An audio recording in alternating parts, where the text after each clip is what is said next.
यदि ये आने वाली पीढ़ी में हम इसको पहुंचा सके तो आज जो कई उच्च शिक्षित युवाओं से परिचय होता है तो अधिकांश उच्च शिक्षित युवा जिसको हम प्रतिभाशाली कहते हैं वह एक रिसर्च शब्द का प्रयोग बार बार करते हुए सुने गए कि रिसर्च होना है, रिसर्च होना है। तो है, अच्छी बात लगती है, एक उम्मीद है, एक उम्मीद की किरण कि रिसर्च होना है। अब ऐसे रिसर्च को विवेक मिलना, वो विवेक जो डिजाइन दिखता है रिसर्च का वो विज्ञान बेस दिखता है। तब इसमें जो आश्वासन हमें मिला है कि व्यवहार त्रय नियम का पालन ही सच्चरित्रता और यही मानव की पांचों स्थितियों में प्रत्यक्ष गरिमा है, यही सहज निष्ठा है और इसी में विज्ञान और विवेक पूर्ण रूपेण चरितार्थ हुआ है। फलता स्वस्थ व्यवस्था पद्धति एवं शिक्षा प्रणाली प्रभावशील होती है। तो ये हमारे लिए सोचने का मुद्दा है। तो पिछले 2 दिनों से, आज तीसरा दिन है, कई सारे ऐसे मुद्दे हमारे लिए सोचने को मिल गए होंगे। उसी से हमारा सोच विचार आगे बढ़े। अब आगे व्यवहार त्रय का तात्पर्य जागरूक मानव के द्वारा किया गया कायिक, वाचिक, मानसिक व्यवहार से है, अर्थात कर्म है। समस्त परिणाम, परिमार्जन एवं परिवर्तन 5 प्रकार से दृष्टव्य है। सह अस्तित्व रूपी अस्तित्व में विकास क्रम विकास, जागृति क्रम जागृति और जागृति पूर्णता। पुनः एक बार दर्शन क्षमता, है ना, कैसे ध्यान जा रहा है। पदार्थ अवस्था परिणाम पूर्वक, ये जो विज्ञान और विवेक पूर्ण रूपेण चरितार्थ होने की बात है, उसको हम कैसे देखते, किस आधार पर इसको कहा जा रहा है। तो पदार्थ अवस्था परिणाम पूर्वक यथास्थिति पूरक रूप में प्रयोजनशील है। अब ये प्रयोजन को पहचान सकते हैं। अग्रिम कड़ी प्राणावस्था परिणाम पूर्वक स्पंदन पुष्टि सहित रचनाशील यथास्थिति वो पूरक रूप में प्रयोजनशील, ये प्रयोजन भी हम पहचान पा रहे होंगे। जीवावस्था परिवर्तन परिणाम सहित जीने की आशा पूर्वक यथास्थिति पूरकता सहित प्रयोजनशील। मानव ज्ञान अवस्था में गण्य है। यह परिमार्जन पूर्वक जागृति और जागृति पूर्णता सहज परंपरा है। यही यथास्थिति पूरकता रूप में प्रमाण होना पाया गया है। तो इस प्रकार से सभी अवस्थाओं की प्रयोजनशीलता और मानव की प्रयोजनशीलता, यह दर्शन क्षमता, यह हमें स्पष्ट होना और हम शिक्षा और व्यवस्था रूपी परंपरा में जागृत मानव परंपरा के रूप में स्वयं की जागृति,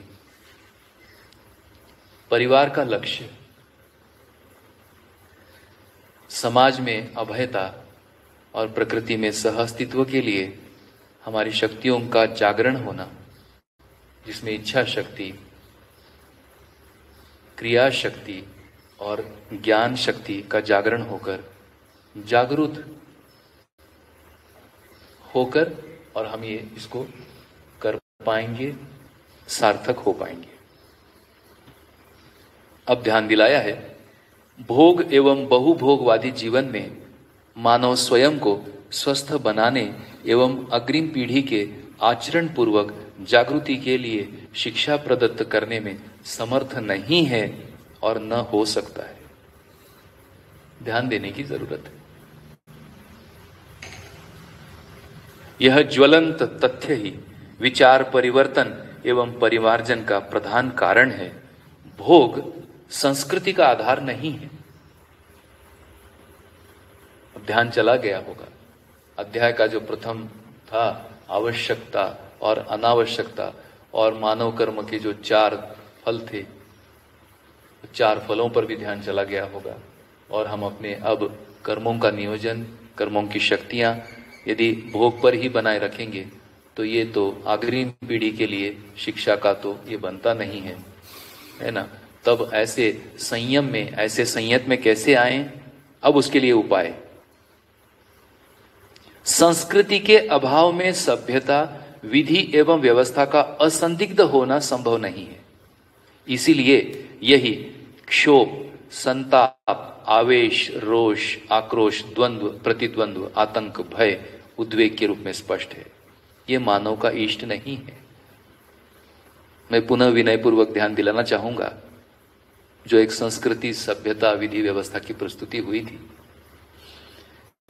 कि ये जो मानव में उमड़ घुमड़ है, क्षोभ, संताप, आवेश, रोष, आक्रोश, द्वंद्व, प्रतिद्वंद्व, आतंक, भय, उद्वेग, ये सबका शमन करने का ताकत संस्कृति में है।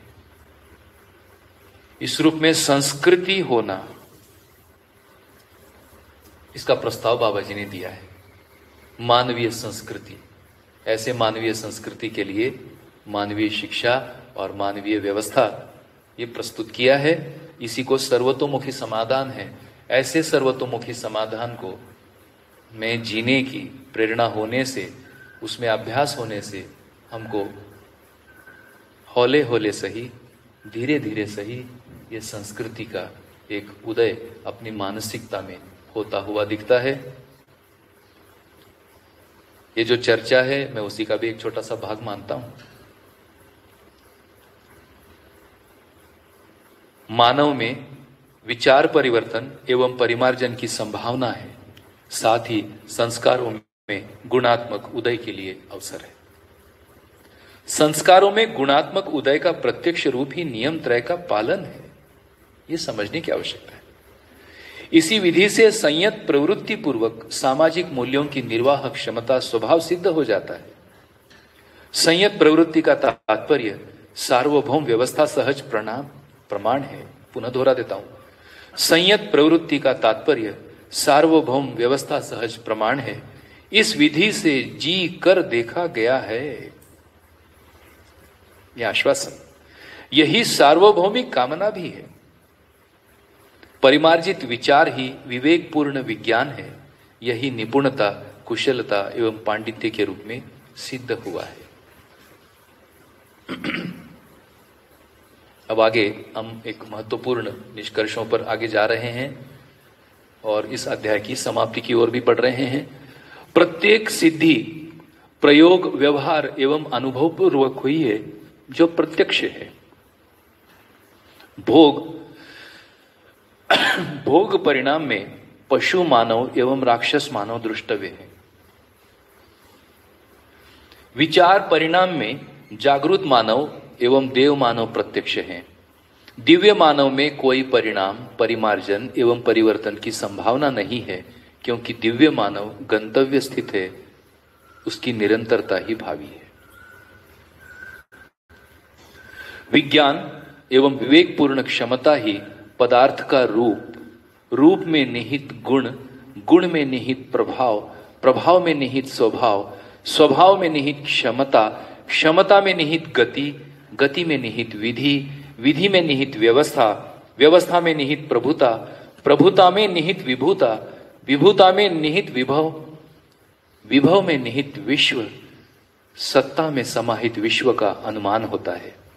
यही परिमार्जनशीलता की उपलब्धि है। प्रमाण के पूर्व अनुमान ज्ञातव्य है। तब यहां पर विश्व का अनुमान कैसे हो सकता है, इसका प्रक्रिया दिया है। इसलिए विज्ञान एवं विवेकपूर्ण क्षमता मानव में विकसित होना, और ऐसी विवेक और विज्ञान पूर्ण क्षमता विकसित होने के लिए जागरूक मानव का जो विश्व अनुमान, जो अनुभव सिद्ध हुआ, ऐसा विश्व अनुमान बाबा जी ने हमको प्रस्तुत किया है। मैं कुछ शब्द आपको व्यवहार दर्शन में ये गुजरे हैं। अब ऐसे विश्व के अनुमान में, है ना, जो प्रथम सीढ़ी बनता है वह है सार्थकता, हमारी सार्थकता। ऐसे सार्थकता के लिए सानिध्य, ऐसे सानिध्य में सालोक्य, सारूप्य, सायुज्य और एक सामाजिकता, तो ऐसे विश्व के अनुमान में सार्थकता, सानिध्य, सालोक्य, सारूप्य और सायुज्य, ये जो शब्द प्रयोग है, इन शब्दों के अर्थ लगते हैं और प्रमाण के पूर्व अनुमान ज्ञातव्य है। तो परिमार्जनशीलता की उपलब्धि, विश्व का अनुमान होना और ये सारा क्षमता हमारे में विकसित होना, ऐसी सूक्ष्मता में हम पहचान पाना, ये इसमें अपेक्षित है। अब विज्ञान का एक समीक्षा देखिए कैसा प्रस्तुत हुआ है।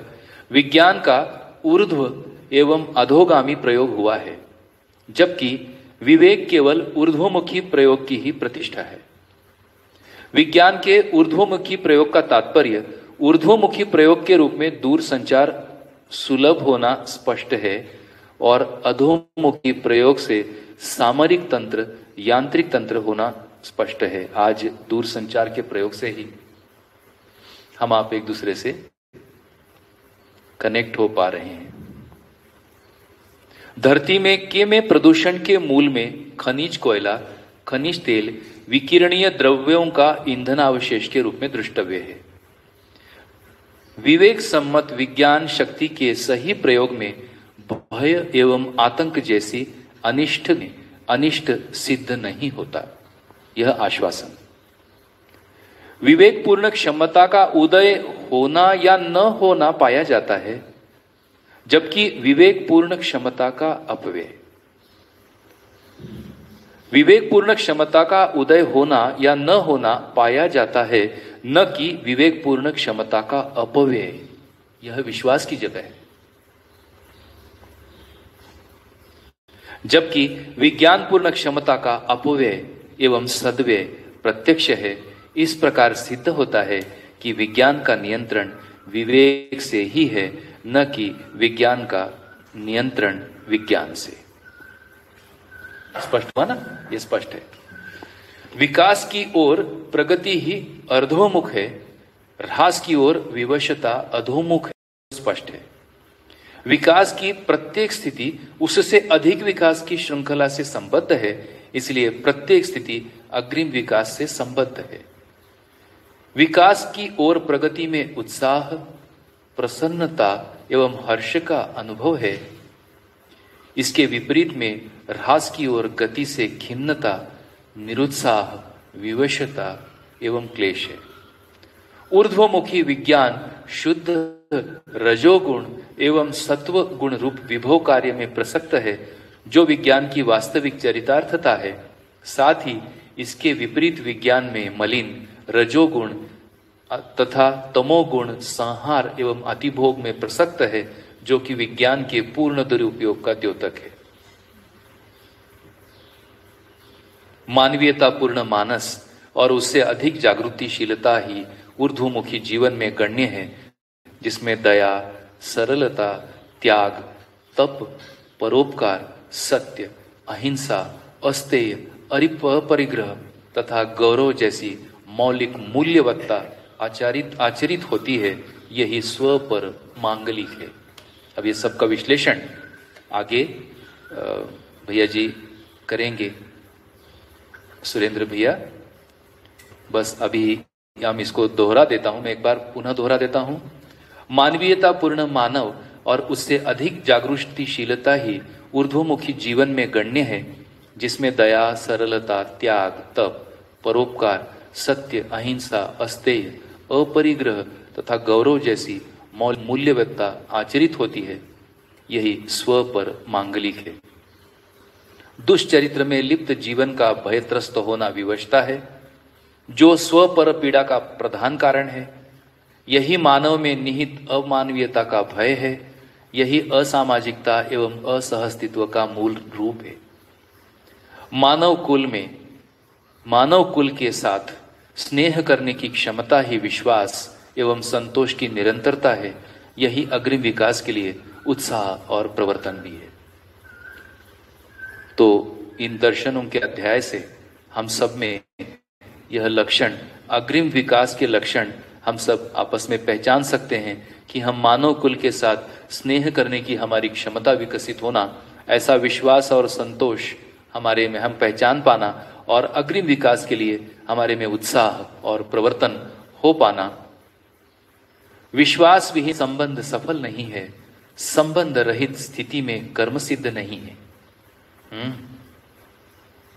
विश्वास विहीन संबंध सफल नहीं है, संबंध रहित स्थिति में कर्म सिद्ध नहीं। फलस्वरूप अखंडता और सार्वभौमिकता का जो चर्चा थी कि हमें विश्वास और संबंध इन सबकी स्पष्ट पहचान आवश्यक। प्रत्येक सामाजिक मूल्य का निर्वाह विश्वास पूर्वक ही सफल हुआ है। न्यायपूर्ण व्यवहार, समाधानपूर्ण विचार एवं सत्यानुभूतिपूर्ण जीवन में क्लेशों का अत्याभाव होता है, यही सर्वमंगल है। विवेकानुगामी विज्ञान के प्रयोग से ही मानव की प्रत्येक अवस्था का जीवन सर्वांग सुंदर है। यही सर्व मानव कल्याणकारी कर्म, प्रवृत्ति एवं उपलब्धि है, यही सर्वमंगल है। ज्ञान सम्मत विवेक व विज्ञान संपन्न कर्म परंपरा ही लोक मंगल कर्म है। यही मानव की चिर आशा, आकांक्षा, आवश्यकता एवं अवसर है। सर्व शुभ हो, नित्य शुभ हो। तो इस प्रकार से मानव कर्म दर्शन का जो प्रस्तुति के लिए मुझे राकेश भैया ने कहा और उनकी और आप सबकी अपेक्षानुरूप मैं कुछ मेरी ओर से एक छोटा सा आंशिक प्रयास को मैं इसको जोड़ पाया। पिछले 3 दिनों से मेरा स्वयं का पुनः कई मुद्दों पर ध्यान चला गया, कई मुद्दों की स्पष्टता में वृद्धि हुई। ऐसा ही आपके साथ भी हुआ होगा, ऐसी मैं आशा करता हूं। और आप सबका इतने उत्साह के साथ, पूरे मनोयोग के साथ मेरी छोटी सी प्रस्तुति और शैली, ये सबके साथ आप तालमेल कर पाए। मेरे साथ मेरे मित्र गोपाल भैया, मीना भाभी, डॉक्टर पूर्णिमा दीदी और पूरा संस्थान परिवार, ये सब साथ रहा इस प्रस्तुति में। सबके प्रति मैं आभार व्यक्त करता हूं। और अभी 10 मिनट का समय शेष है। पुनः एक बार प्राक्कथन पर आते हैं और उस पर एक छोटा सा होमवर्क हम सब लोगों ने मिलकर किया था, अभिव्यक्ति, संप्रेषण और प्रकाशन। तो ये 3 जो मानव में ये जो स्थिति है उसको हम परिभाषा के रूप में समझने का प्रयास करते हैं और कैसा अभिव्यक्ति का स्वरूप है।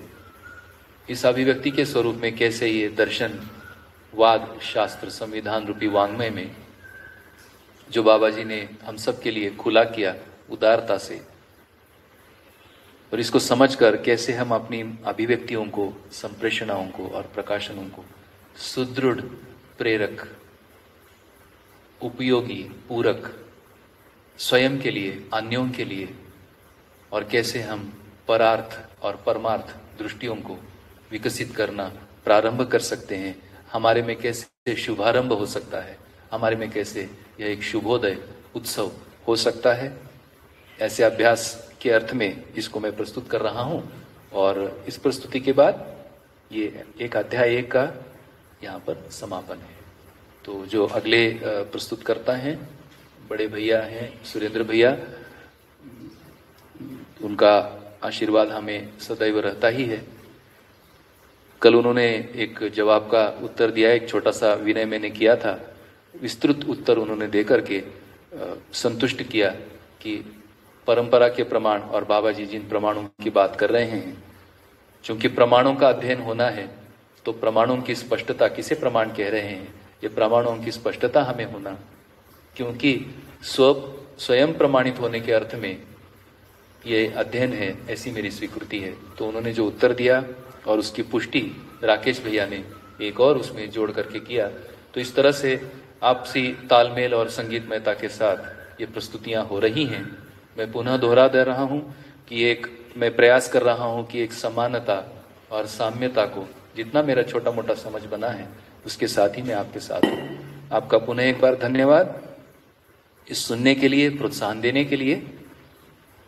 प्राक्कथन पुनः एक बार, यह कर्म दर्शन सह अस्तित्व रूपी अस्तित्व में अनुभूति और उसकी महिमा, महिमा का आपने परिभाषा देखा होगा, प्रभाव क्षेत्र।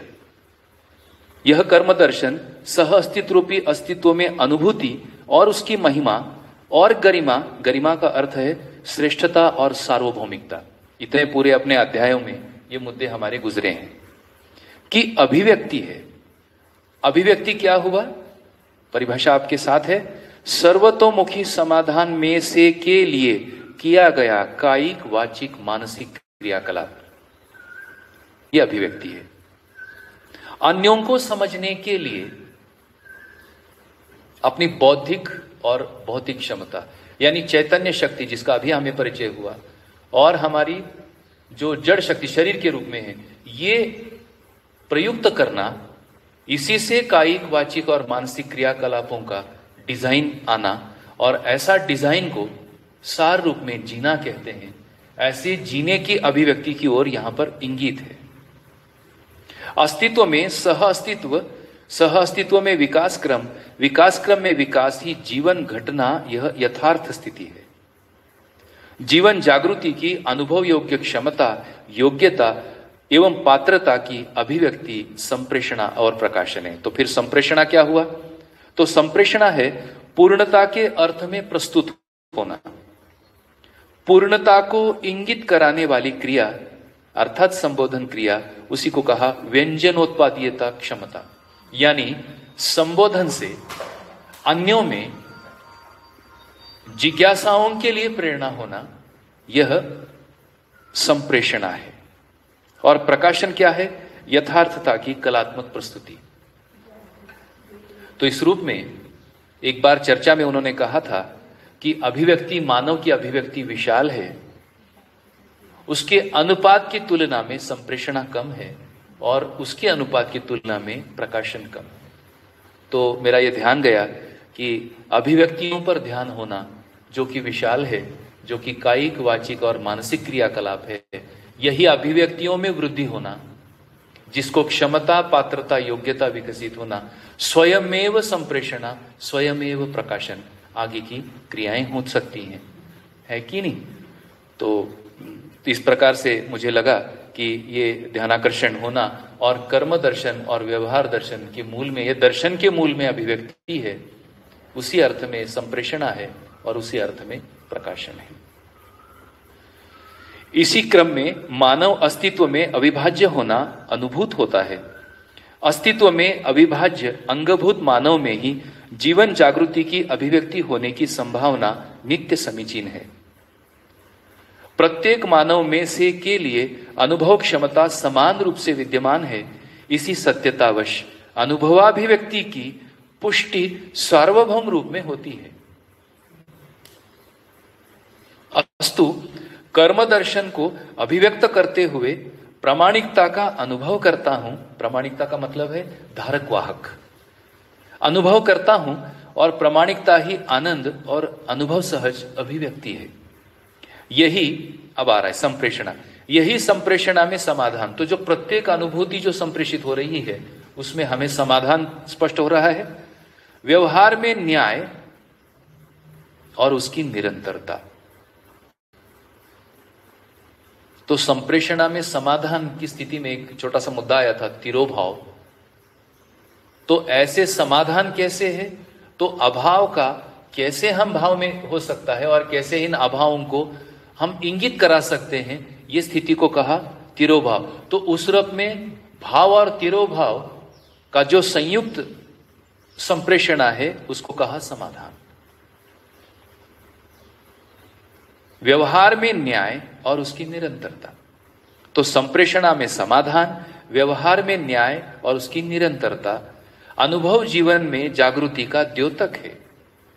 संपूर्ण क्रिया, चाहे वह जड़ हो अथवा चैतन्य हो, स्थिति में बल और गति में शक्ति के रूप में विद्यमान है।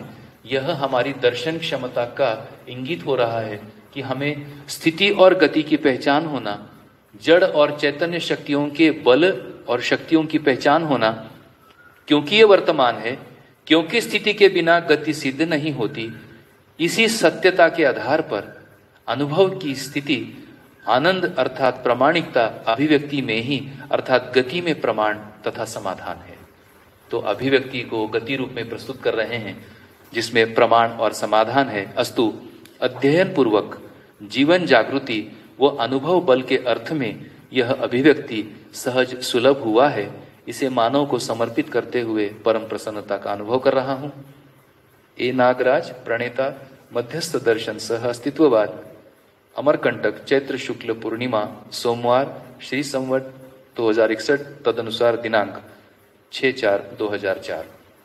तो यह जो संप्रेषणा जिसके मूल में अभिव्यक्ति है, इस प्राकथन में कर्म दर्शन का सारांश भी दिया हुआ है और अभी हमने अध्याय 1 पूरा किया। आगे के अध्यायों में सुगमता और बने और ये सरलता से अब तक पहुंचे, इसके लिए मैं आपके साथ में हूं।